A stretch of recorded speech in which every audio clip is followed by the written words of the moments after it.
This episode of the InForm Fitness Podcast is brought to you by Thrive Market. Thrive Market is on a mission to make healthy living easy and affordable for everyone. To receive a special discount code for 15% off of your first order, email Tim at inboundpodcasting.com.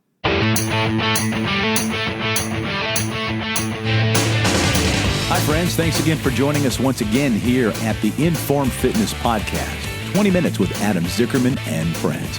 I'm Tim Edwards with the Inbound Podcasting Network and a client of InForm Fitness. I've been working out at the Toluca Lake location here in the Los Angeles area for about 10 months now, and I love it. I love the results, I love the environment, I love the trainers who are not only experts in their field, but they're really, really great people and have become good friends of mine, including the nice lady whose idea it was to produce this podcast in the first place, Sheila Melody. Welcome to the show, Sheila. Hey, Tim.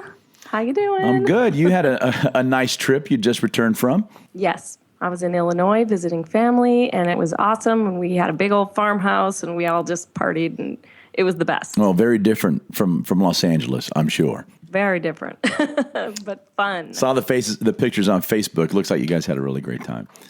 And Adam, we've taken a couple weeks off. Adam, I liked what you did. There was this one time at band camp. Didn't you go there? Is that right? Did you?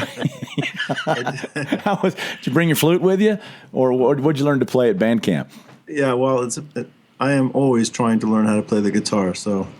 But I actually got to meet and listen to small little talks given by Steve Vai. Wow. Eric Johnson. You're kidding. Wow. Yeah. So you know Eric Johnson. I do. Very good. Alex Skolnick played in Testament. It's a heavy metal band. He's awesome. There you go. Heavy metal band from the 80s, Testament. And a guy named Mike Keneally, who's also a monster guitar player who played for Frank Zappa as well. I don't know if you know, Steve Vai's first job out of Berklee College of Music was to play with Frank Zappa. I mean, talk about being quite a first gig, years old and you're working for Frank Zappa. Incredible.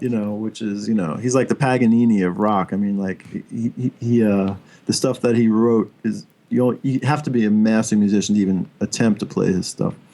So Mike Keneally's another Zappa band member, and he's also amazing. So we had these jam sessions at the end of the day and at night, and here I was jamming with a group of guys, and we didn't have a drummer at that point. There was a bass player, and we had like 3 guitar players, and now all of a sudden Mike Keneally walks into our jam room, and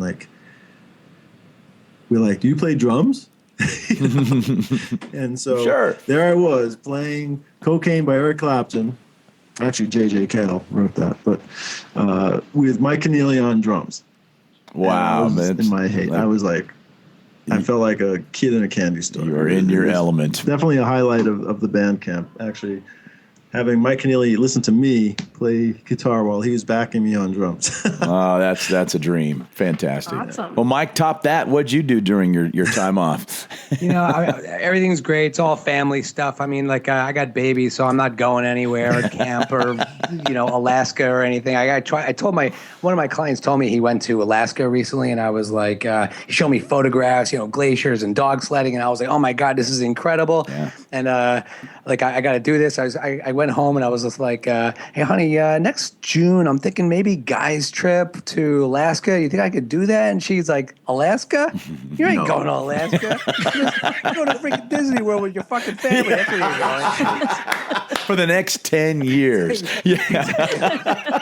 So I was like, okay, that was shot down fast. But I said, my 3-year-old is he's awesome. He's like a divine angel one day, and then he's like Al Qaeda the next. So it's kind of interesting. It's interesting. Or wait till he turns into a teenager. Classic toddler, I'm told. Yeah.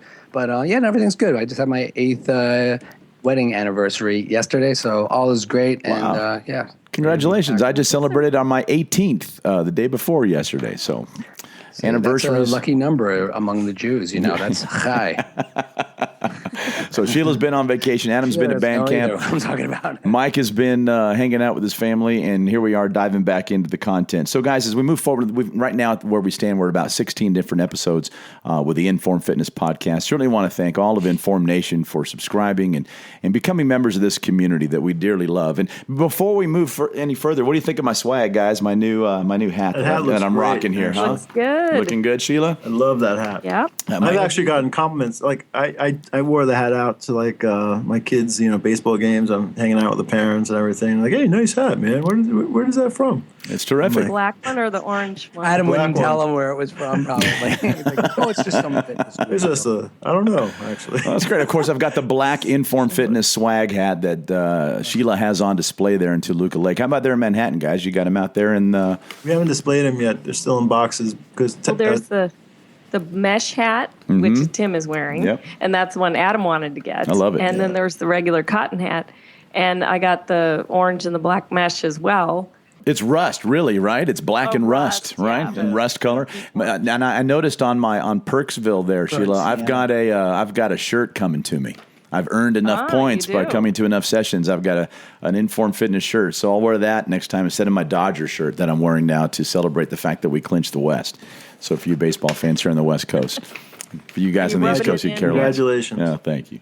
Like I had anything to do with it. I'm happy for him. Dodgers. I am taking my son to a Yankee game on Friday. Awesome. But they're like, I don't think they're mathematically eliminated yet. No, but they're don't trying to think get they're the division, the wild card there. Yeah, I don't know if that's in the gonna East. happen. Yeah. Well, Yankee Stadium, that's a great place. I had a chance to visit there when I was out in New York a couple years ago. But The new one, huh? You went What's to the new one? I did. Well, it wasn't baseball season, but I actually attended a game at the old Yankee Stadium, which was glorious. Truly, it was an amazing experience several years ago. I actually like it better. And I like the old one better, but I had a chance to tour the new one about 3.5 years ago with my son, and that was a memorable day for sure. It's still legendary, even though it's new. Really great place to go. All right, guys, let's dive into the content. Let's get into working out again. It's been a few weeks. Good to be back behind the mic with you. And, in the last several episodes, for those that have been listening for any length of time, they know what the Power of 10 is. We know that it's an exercise method. We know that it's weight training. We know that it's slow motion, high intensity weight training. And we know that the goal is to reach muscle failure in our once a week 20 to 30 minute workout session. Today, let's talk about what it's like when a new client arrives at an InForm Fitness studio. Let's walk through their experience, their process, what they experience when they walk into InForm Fitness, and then what you do on the back end. They fill out a really comprehensive intake form. What goes into the initial assessment of a new client? How do you determine what their needs are? Well, I would just say the first thing we do, and we all learned this from Adam, is connect with that person and find out what it is that they're looking for, what brought them in. So we connect, and then we try to explain to them how this will help them, how this can be designed specifically for them. And we also get to know their experience, if they have any issues, injuries, special need, things like that they can't do, or, you get to know them first because it's different for everybody. So, Adam, the Power of 10 workout, it's not the same for every client, I'm assuming. No, it's not. And when we talk about Power of 10 or high intensity training in general, very often people think it's one of the criticisms and misunderstandings of high intensity training, especially the way we do it, is they think that it's a one-size-fit-all type of approach. Like, they think that we feel it's a mutually exclusive decision. First of all, like if you do this, you can't or shouldn't do anything else, which is not true. And the technique of lifting weights slowly and working the muscle failure, going 10 seconds up, 10 seconds down, breathing properly. These are certain principles that we go by. But that's where the workout's similarity between person to person kind of ends. There's so many other, it's so multifactorial what goes into a program for somebody's workout, what they're doing, how they're doing it. When I say multifactorial, there are so many, like Sheila was saying, we find out not only what their goals are, which is of course important, and to find out what their belief system is about exercise and where they're coming from and their experiences with exercise. So all that's important to know also.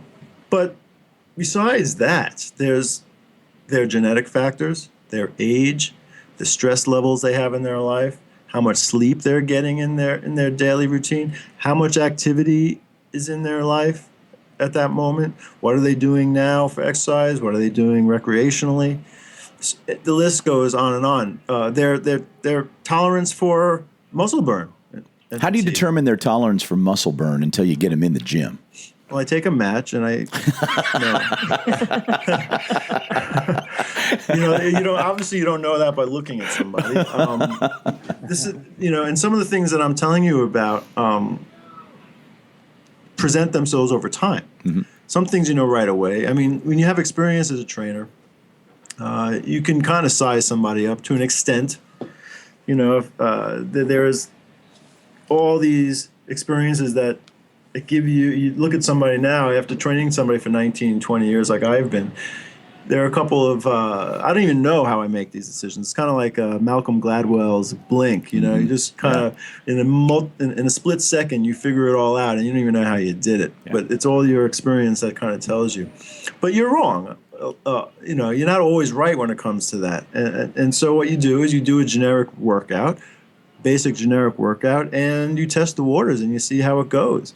You have something to go by. You have you've done an intake. You know their life story to an extent. You know if they've exercised before. I mean, one question I always ask somebody when they first started is, have you ever done a high intensity workout before?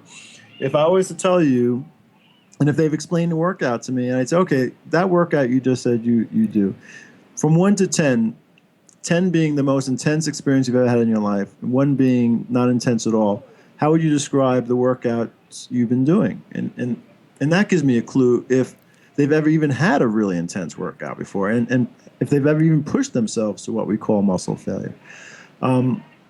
And then you see, this person does not do well when they approach muscle failure. They have great form, but as soon as the burn really starts setting in, they start to freak out a little bit. Well, there's ways to work around that so they get something out of this workout. But for example, we always say that 90 seconds is the window that somebody should reach muscle failure within. If you pick a weight and somebody reaches muscle failure in less than 60 seconds, then it's probably too heavy. And if it's lasting over 2 minutes, it's probably a little bit too light. Having said that, and this is one of the reasons why we get boxed into a theory and we're misperceived, because we always say, about 1.5 minutes to failure, muscle failure. But you have people that if you picked a weight where they would actually reach failure in 90 seconds, it would be too heavy for them. A lot of people say, this is too heavy, I can't move it. And they're psyched out right from the beginning because to reach muscle failure with a weight in 90 seconds, the weight starts out pretty heavy right from the beginning. It's not impossible from the beginning, but it feels heavy. And there's some people, if it feels heavy right from the start, psychologically, they just give up. Something doesn't click with them that the heavier the weight is, the sooner they'll reach muscle failure. And that's actually a good thing, right? We look at it as a good thing. But for some people, if they don't get 3 or 4 reps in before that burn really starts to come, they give up before they even start. That's it. That's just one example. Of how you change the workout, so in other words, so just to finish that thought, for example, so does that mean this person can't work out high intensity and reach muscle failure? No, actually, it doesn't.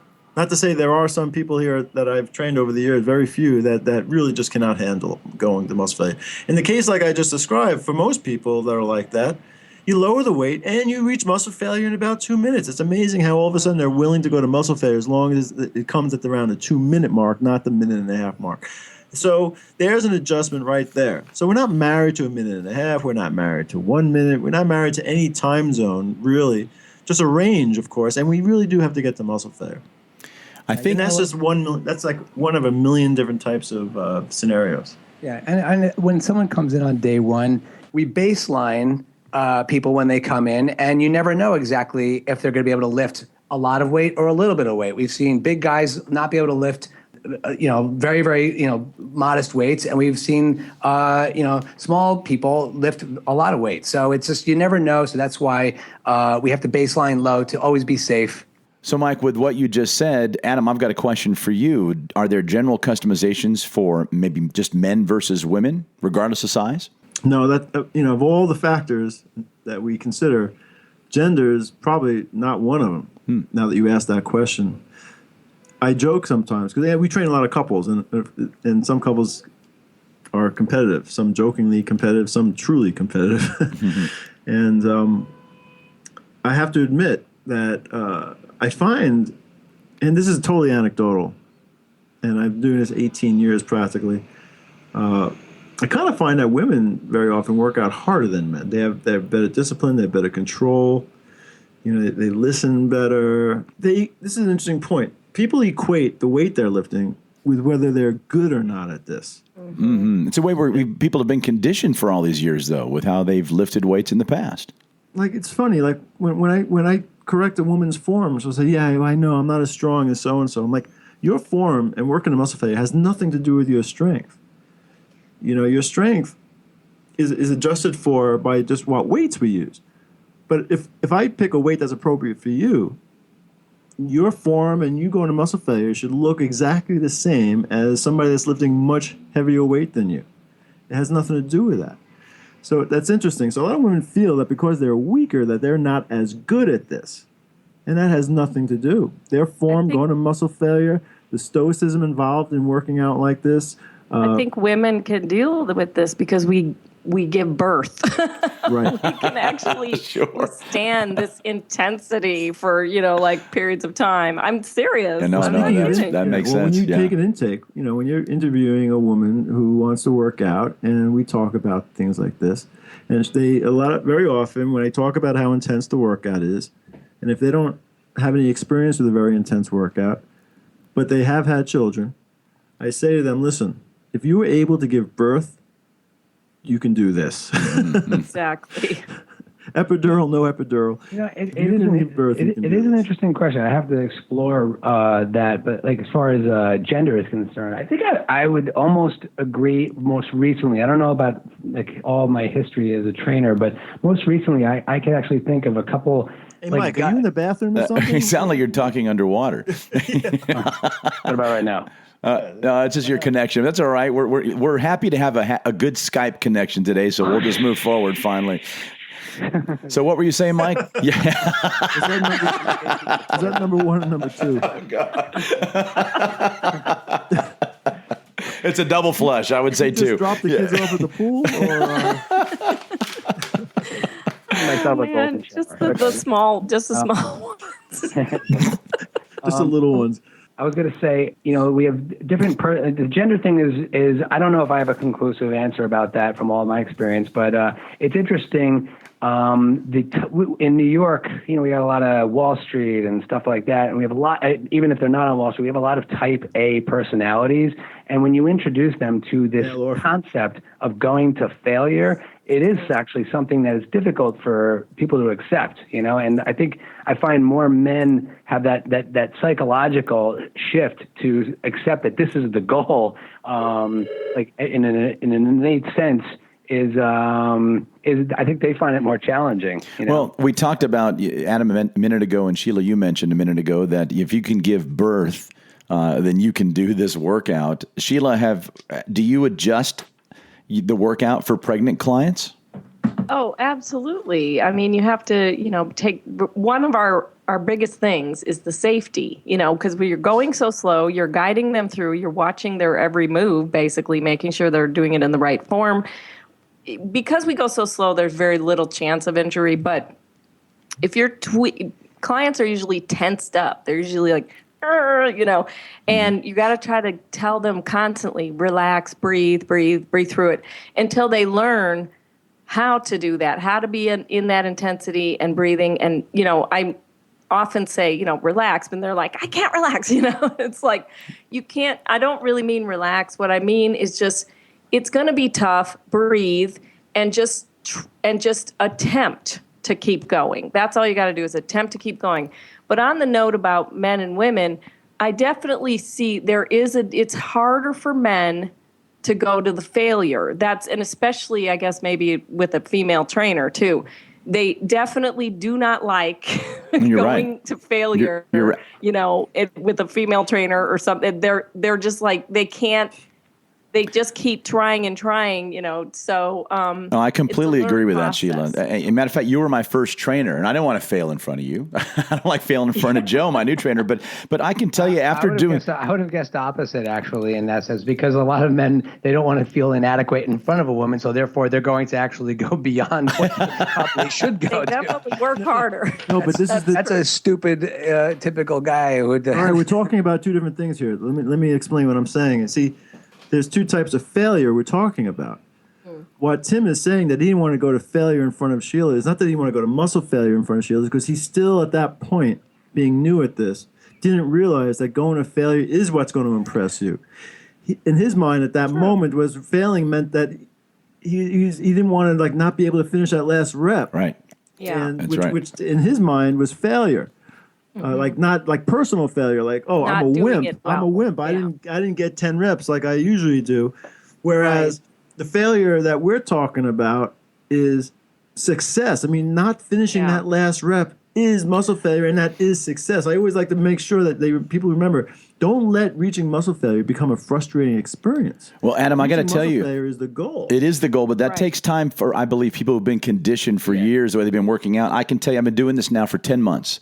And without a doubt, I believe that reaching muscle failure is a learned behavior. I know it's physical because you actually hit failure, but now I know what it's like when I'm approaching failure, and I can experience failure, and I understand when I hit it now. But that was not the case when Sheila was training me 8 months ago. Right. Yeah, in the beginning, That's that what I'm trying to connection, I could tell that person the same the Wall Street guy for the first 10 weeks, and it sometimes still doesn't seep in, even though he knows he has to go to the point of physical muscular failure. It's like there's a disconnect in his brain about accepting it still. Yeah, You know no what I'm doubt. saying? And it's like it's something that does take time to really, for some people, to really make that connection. It's and Yeah, that's, I'm not saying it's a fault of a trainer not explaining it right to somebody. I do know you can explain this to somebody until they're blue in the face, and sometimes some people just never get it.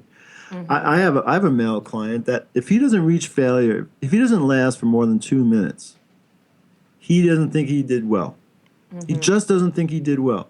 If I pick a weight where he reaches muscle failure in 90 seconds, he gets off the machine and he says, "Oh, I sucked at that. That was horrible. I was horrible. What's my problem? What's my problem?" I'm like, "You reached muscle failure. You did it." Then the same machine the next week, I lower the weight a little bit. He reaches muscle failure again. He reaches absolute muscle failure, but this time it took him 2 minutes to reach muscle failure. Oh, that was good. That was good. That felt. But by me lowering the weight for this person, so he can reach failure in 2 minutes instead of 1.5 minutes, there's no difference physiologically whether he reach failure in a minute and a half or 2 minutes. He's going to have the same good response as long as he rests enough in between. That's another factor, by the way. Of course. But no, there's no difference. The difference is that now we have somebody who is happy and motivated and not feeling frustrated every single. I mean, obviously, if you have a client that's frustrated after every single exercise, chances are they're not going to last at this very long. If this becomes a frustrating experience every single time they come to work out. But if they come to this workout and every time they come to the workout and they're finished with the work and they feel like they had a great workout, that's a good thing. But this isn't trickery. And I don't care. I don't care if they reach muscle failure in 2 minutes as long as they feel that they had a good workout and they actually reached muscle failure. Yeah, he just happened to be motivated by the number 2 minutes. You know, it's like motivated meaning like the sense of achievement came there for some reason. Now, like I was talking about, we were talking earlier about, there's Mike said that there's a mental switch that happens where you finally accept muscle failure. But no matter how many times you explain it to somebody, it might take time for them to make that to process. In this guy's case, by the way, he's been working out with me for years, and he never made that mental connection. No matter how many times I told him failing at a minute and a half is fine. You're okay, Bubula. You know, he just couldn't get. He just was upset. So, no matter what I said. So you know what I said. Doesn't matter. Let's just fail at 2 minutes, and we can progress that way. I can raise the weight a little bit each time and still reach that 2 minute mark.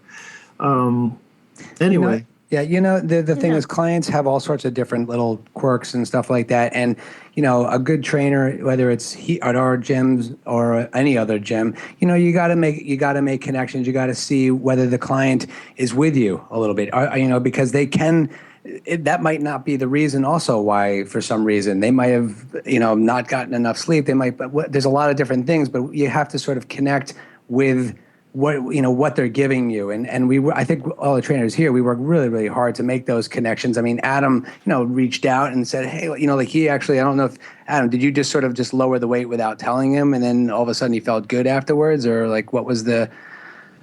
I think I made the discovery when I made a mistake picking the weight. I picked a weight that was lighter than it should have been. And you saw that you sensed that. So he lasted like 2 and change, right? And he was like, "Oh, that was great." And I never actually heard him say that was great. And I looked at the chart. I said, "What was great about it? Why was this great versus every other time he's ever reached muscle failure?" And then I realized that he lasted longer. And I finally made the observation, and I said to him, "You know what?" I said, "You like that?" He said, "Yeah, that was. I felt good on that." I said, "You lasted 2 minutes, and I think maybe as long as you last longer than a minute and a half, that you'll be happier." And he said, maybe, I don't know. So that's just part of learning your clients, just learning how to motivate them. And again, this show is not necessarily, by the way, for those listening that don't have access to InForm Fitness. I mean, this is not about the client-trainer relationship necessarily. This is also about just listening to us talk about this. If you don't have a trainer, you're just training yourself. Keep this in mind for yourself. What do you feel good about? What feels right to you? You got to listen to your own body. And we're talking about right now muscle failure, but then there's how much time in between workouts, the routine itself. Some people can handle 5. All right, I'll give you another example. If you're a really big dude and you work out really, really hard, 5 compound movements in a workout is like plenty for you, as opposed to the slight build, more slow twitch muscle fiber versus high twitch muscle fiber. People like that can do 7 exercises of failure and not be completely metabolically devastated. So just because a big guy, for example, who has different genetic composition, after 5 exercises they are completely spent, they're not a failure because somebody else can do 7 and make it, and they're not a failure either if they need 10 days recovery between workouts as opposed to somebody else who only needs 5 days recovery. You got to pay attention to this. So if you're working out and you're a big dude and you're working out majorly into muscle failure, like you go deep, and you're finding that in general, the once a week workout, like you're finding yourself not getting stronger week after week, and you can't raise the weights and you're feeling fatigued, don't be afraid to extend it for 10 days rest. You might need 10 days rest. Others need less. But you have to pay attention to all these things. The bottom line is, are you progressing? Are you keeping good records? Are you seeing your numbers go up? Are you feeling good? Are you feeling spent for too long after a workout? Is it taking you 2 weeks to recover until you feel right? You got to pay attention. I think the feeling is the key. The people, like sometimes the numbers over time, there may be some plateaus in numbers. I mean, if that wasn't true, you'd be lifting like 5,000 pounds on the leg press when you're 85 years old. You know what I'm saying? It's not going to happen. But what's most important is people, they feel like, oh my God, I still feel as strong as I did or stronger than I did the day before. Picking up suitcases is still easy to me, all those types of things. And then, of course, they're leaving their workouts and they have a sense of energy and, that type of feeling. Is it still possible to achieve a worthwhile high-intensity stimulus without hitting muscle failure for those that are really struggling with understanding that concept, getting to muscle failure on their own or with a trainer, regardless of where they're listening to this podcast, if there's an InForm Fitness nearby or not? Can you still obtain a high-intensity stimulus required for the Power of 10 to be effective without reaching muscle failure? For some people, no. For some people, yes. Because muscle failure is not the only factor for growth and strength gains. There's a lot of other factors, genetics primarily. So if you have somebody who genetically responds very well to exercise, they can go to the low end of muscle failure, like just crossing that threshold, if you will. There are other people that unless they really step over that line and go really deep, they're not going to see results. It depends on the individual. So the answer is yes for many people, but not necessarily for all people. Sheila, when I go into Toluca Lake for my workout once a week, the first thing Joe asks me, and you used to ask me when you were my trainer 8 months ago or so, is what's your energy level today? Low, medium, or high? And so I always say medium or medium low. I don't recall ever having high energy, at least not for the last 10 years or so. But how do you gauge one's workout based upon what their answer is? Low, medium, or high? Why do you ask that? Just that it's all information so that when we chart your progress, like maybe you don't make a lot of progress, or, maybe you even do less time on the same weight on a particular machine, but we know that there was a reason for that, that maybe you were tired or you came in at a different time. What I find with some clients is like some clients do really well in the morning, some clients do better in the evening or in the mid-afternoon, and some clients will come in the mid-afternoon and they'll do terrible. And it's just everybody has a different energy level at a different time of day. I like that. Do you alter, if somebody tells you they have low energy when they walk in, I think it's very cool that you note that down, and you also note the time of day, because maybe you might find a trend over time. You might say, you know what, maybe this is not the time of day for you to work out. After you work all day long, Right. maybe this is not the best time for you to work out. But aside from that, noticing trends, if somebody says to you that they are feeling really tired today, do you alter the workout, or do you see how the workout goes? We see how it goes normally, because sometimes you surprise yourself. You might be tired, and it's just, most of the time, if people come in and they're tired, we just say, all right, we're just going to give it a go. Just do the best you can. And usually they do better than they think they might. And then they end up after the workout feeling a boost of energy. Like they feel great. They feel a lot better than they did when they walked in. Yeah, I've seen that swing many, many, many times. And I've also had people say they have low energy and then like reach personal best on a lot of exercises. So sometimes it doesn't always correlate. It doesn't always correlate that just because they're feeling tired that they're going to have a bad workout. So that's why I don't really normally alter it. If somebody tells me that a shoulder is bothering them or this is bothering them, that I might alter the workout for that. But if somebody just says they're really feeling tired today, I think it's great that you note it down that they said that and what the time of day was, and maybe if you keep recording these things week after week. Like I have a client who sometimes she plays tennis the day before she works out, and sometimes she doesn't. So I always ask that specific question: tennis today or no tennis? And we always find that if she didn't play tennis the day before, she has a much better workout, and things like that. Right. So. It's interesting. I think I was going to say, I think it correlates a little bit to what we were talking about before in regards to acceptance of muscle failure, because in a way, if you're tired and you say it out loud, it's kind of like you're almost setting up a very low expectation for yourself, and therefore there's nothing that you don't have to prove anything, so you just do it. True. Yeah, so it's like saying, "Hey, he's throwing a no-hitter in the 8th inning." Like, shut the fuck up. That's right. The way a lot of performance people, a lot of people who struggle with performance, oftentimes is because they have such high expectations for themselves. Going back to the Type A personality, not able to accept failure, and I think there's a psychology switch that I think that might be there might be a correlation between that coming in with low energy, saying it out loud, maybe potentially just having a low expectation. And like Adam said, I've seen that 100 times where someone said, "I feel horrible today," and they've had a personal best. Seriously, I've seen that. Right. I've seen that probably 103 times. Stop you on The that. only time that we might take that weight down a little is if someone's been gone for like 2 or 3 months, for whatever reason, and then they're getting back into it. And then I'll take a look, but even then, you just take it down a little bit, and you just go, okay, you just have to get used to lifting these heavy weights again. Because a lot of times it's like, oh crap, I forgot what this was like, and it takes one workout to get back into it to remind them. So we might take it down just a bit, and then you go right back up, She's great. I mean, that's for that particular individual. I know other individuals, if I ever lowered their weight because they had a couple of days off or a week off that they normally don't have, and I said, "Oh, I lowered your weight." "Why'd you do that? Why'd you do that?" Did I tell you can lower the weight? Well, that's what I was just going to ask, Adam. Because I think the longest stretch of time I've been that I missed my workouts were 2 weeks, and I was really afraid that I would lose.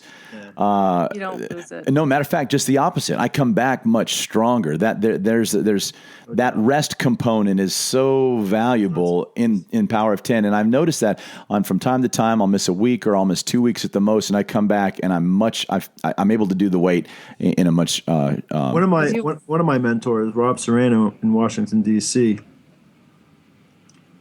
I would love to ask him to come on our podcast, but he'll probably say no. He hates Why? shit like this. But anyway, he varies intensity from workout to workout. He's noticed that, if somebody goes, let's say goes to 10 being the most intense experience, week number 1, he might go to 8 and 7 for a couple of weeks and then bring on the 4th week, come back up to 10. And he's noticing people progressing better when they're, when he does something like that, not only from a physical point of view, but actually he's noticed over the years that, coming in every single week and going all out to muscle failure can be demoralizing, a little discouraging for some people. They're like, they start to dread it.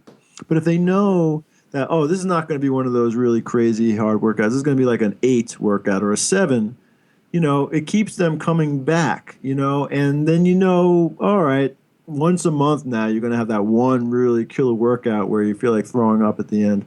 I'm exaggerating. Mm-hmm. Yes. But not completely, actually. Some people. That's only happened once in our studio that I know of. Well, you're creating a variation. I think the variation, and I think those are sometimes necessary, especially for clients who've been there who've been with us for a long time. I think that every once in a while, you like a variation, like just setting the intensity a little bit lower, and sometimes you see. Even when you see regular clients, and if I usually you see everything generally goes up, but every once in a while I'll see something plateau, and even I've seen it even go down, and I'm like, what the hell? What is going on? You look back at the charts, and then I've had this with several people who came twice a week, believe it or not, and I was like, something. I think you need more rest in between your workouts, right? I think we only make you once a week for a while, right? And then we'd see a much better trend. And some people work better that way. I've seen the other way as well. Some people, they got more results by coming twice a week. And it's once again, it's the customization. You got to look at who you got, and then you don't know everything on day one. In fact, you don't know everything after 12 weeks. But it's all sort of a process where we're all like moving. It's moving targets, and we're trying to figure out exactly how to make it better every single time. And I think, and that's how you do it. You don't know if sometimes you need to see them not progress for a few weeks to actually see that type of trend. Now, one other thing that I just remembered too is they may not progress if they're losing weight. If they're going through a certain diet or something and they're losing weight, like even if it's 5 pounds, 10 pounds over a period of time. I've had a couple clients that have lost like 20, 30 pounds over a period of like 3 months. They're not going to progress. I won't even train them. Huh? I don't even train them. I mean, if somebody comes into my studio and says, oh, by the way, I started this water cleanse or lemon juice with curry, not a drastic pepper. diet like if they start saying they're on these cleanses and they're not like eating food for like 3-4 days and they're just drinking like water with cayenne pepper and or something like that, I'm like, well, when this little circus trick that you're doing is over, let me know, and then I'll start training you again. Yeah, I'm not. Yeah, I don't think you're talking about that. A really good, like just a good clean eating, clean diet. They're just eating right and they're losing some weight, and it's like then they won't progress because your body mass is getting less, and so sometimes you can't lift the same amount of weight, or even if you just hold and maintain during that time, it's great, I think. So we're talking about the customization of workouts. And, one of the things that I've noticed is in my 10 months of working out is there are a lot of machines in the studio, but I don't use all of those machines. So do those machines come into play when you're customizing a client based upon their goals for the workout? Because there are a lot of machines there I've never touched. Yeah, I started my business with 5 machines. Mm-hmm. And I had the same 5 machines for a year straight, and my clients progressed with just using those 5 machines. Having said that, they've progressed for a full year on the same exact machines. And they would continue to progress and stay as strong as they can for the rest of their life just doing those 5 machines. Mm-hmm. So they'd be adequate. Now, when you own a gym, however, and you're training so many people to all these variables that we've been talking about, you're limited by just 5 machines. If you happen to get a client that can't do leg press for whatever reason, or can't do one of those machines, so like now you just eliminate a major part of their whole workout. So we have a lot of machines that some people never use because they're doing fine on the routine that we have, and they're getting the whole body. Other people, they have tendonitis of the elbow, they have ankle surgery, they have something, and now you can't do leg press. Does that mean we can't work the quads? No, we can do leg extension, we can do leg curl, we can do all kinds of things to overcome the fact that you can't use your ankle right now, or you have a torn rotator cuff. So are there ways to work the upper body without exacerbating the rotator cuff injury? Yes, there are. And you need to not just have a lot of different variety as far as machines are concerned, because it's not just about machines, and this workout is not dedicated for just machines. You can do this workout with anything. Intense workouts are not the exclusive domain of customized machines like we have at InForm Fitness. You have to know how to get it. You have to know these workarounds, using either free weights or to avoid exacerbating problems, and still not. A lot of people use an injury or a problem as a cop-out to not work out at all. Oh, my back hurts, I'm not going to work out this week. No, come work out. It might actually feel better if we're careful.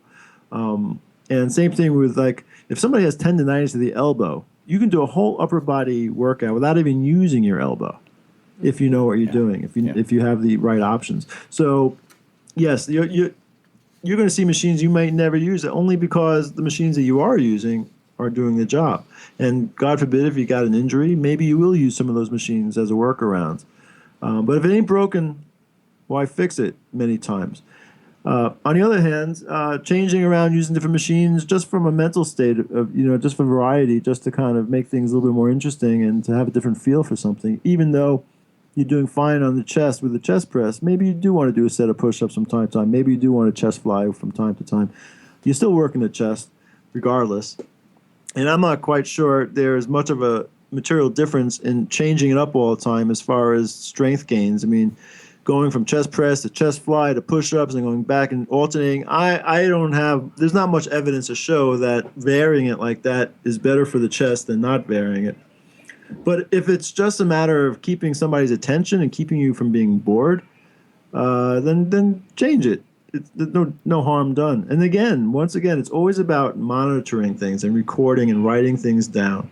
All right, because unless you can record all this stuff, you don't know if these changes are making a material difference or not. And you'll find out over time if they are. Yeah, like one big thing that we will often do is once they're into the workout and they're doing it well and all that on those basic pieces of equipment, the first 6 or 7 that we start with, then we'll change, like, let's say the leg press on 1 week, we'll do the leg press. The next week, we'll do leg extension, leg curl. And so we change that up. That's one of the main things we'll do after a while. But it depends on the client. Some clients can't do leg extension, but they can do the leg press, because of a knee issue or something like that. So, we change those things up. And then sometimes clients, we have an ab machine, and there are certain clients that just hate it.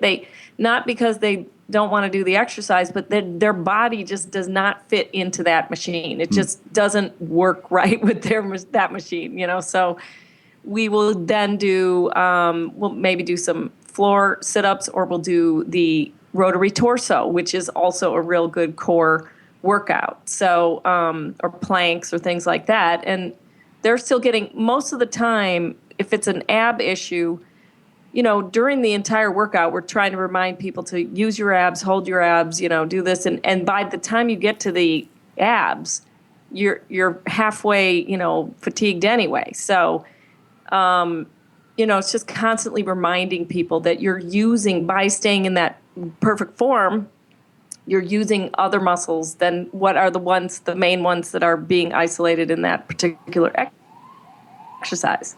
So that anybody who wants to do this can do this, and we can design the workout to be what you can do. It's best for your body. It's not just one set thing that everybody does the same thing. We're going to come in and custom design this for you. So no matter how old you are, how young you are, what issues you might have, come in, give it a try, and see if you can, if you like it, because I think most people who come in love it and they're addicted right away. Mm-hmm. Mike? I don't have much to say. I think we covered a lot during the actual podcast, but I just want to encourage if for people who are curious about trying it out, that we're definitely going to take very, very good care of you. That's all.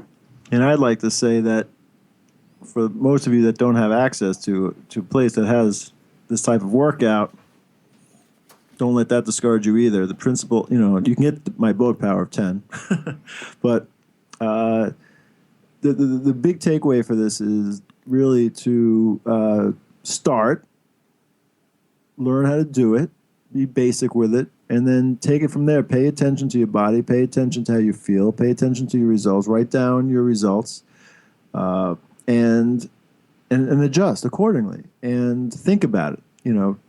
Think about the variables that we talked about. Are you getting sleep? What are you doing outside of the workout itself? Maybe you need some more rest as you see yourself plateauing. So, obviously it helps to have an experienced trainer that is kind of hypersensitive to these factors and can notice them right away. But it doesn't mean that you can't do it yourself at all. Hey, why don't you give the workout a try for yourself, just like I did about a year ago? Visit InFormFitness.com for a list of locations across the U.S. If you don't happen to live near one of the locations, jump on over to Amazon and pick up Adam's book, Power of 10, the once-a-week slow-motion fitness revolution. Inside, you'll find some easy-to-follow instructions to perform this workout at just about any gym or even at home. And back here in the podcast, Adam, Mike, and Sheila can answer a question or respond to a comment you might have regarding the Power of 10. Just shoot us an email or record a voice memo on your phone and send it to podcast@informfitness.com. You can also give us a call at 888-983-5020, extension 3 to leave your comment or question. You might even have a suggestion on some topics we should cover here on the show, or might have a guest in mind you'd like for us to interview. All feedback is welcome. Thanks again for joining us here at the InForm Fitness Podcast. For Adam, Mike, and Sheila, I'm Tim Edwards with the Inbound Podcasting Network.